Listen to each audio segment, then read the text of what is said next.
ජපානයේ ඉන්නවා කොයි කියලා හරි අපූරු මාළු జాතියක්. මේ මාළුවෙක්ව පොඩි වීදුරු ටැංකියක දැම්මොත් ඌ අඟල් දෙකක් හෝ තුනක් විතරයි ලොකු වෙන්නේ. ඌ හිතනවා මගේ ලෝකය මේක තමයි මට මීට වඩා ලොකු වෙන්න බෑ කියලා. ඌ ඒ පුංචි ඊටට ගැලපෙන්න උගේ වර්ධනය සීමා කරගන්නවා. දවසක් මේ මාළුවාගේ අයිතිකාරයා තීරණය කරා මේ මාළුවව නිදහස් කරන්න. එයා මාළුවව ලොකු ගඟකට ගෙනිච්චා. මාළුවා හොඳටම බය වුණා. අනේ මාව මේ වතුර කන්දරාවට දාන්න එපා.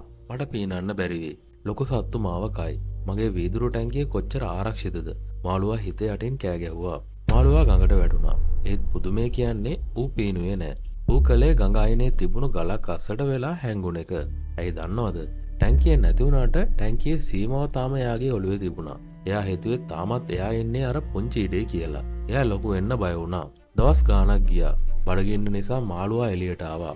එයා දැක්කා අනිත් මාළු මේ මහා ගඟේ කොච්චර වේගෙන් පීනනවද කියලා. එයාට හිතුණා ඇයි මට බැරි කියලා. එයා ටික ටික වරල් ගැහුවා. එයාට දැනුණා එයාගේ ඇඟට මහා හයියක් එනවා වගේ.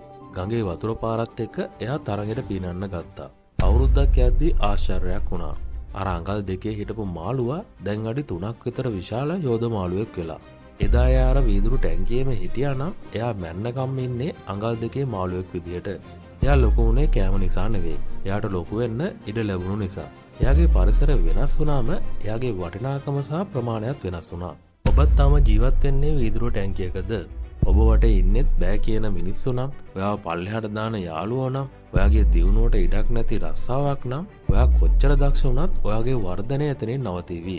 ඔයාට ලොකු වෙන්න ඕන නම් ලොකු මාළු ඉන්න තැනකට යන්න ඕන. ඔයාගේ වටපිටාව වෙනස් කරන්න. බොරුන් හැදෙන්නේ කුඩා ටැංකිය වල නොවේ. මහා සාගරයේය. අද බිඳින්න ඔබේ වීදුරු ටැංකිය. පීනන්න ඔබේ මහා සාගරය.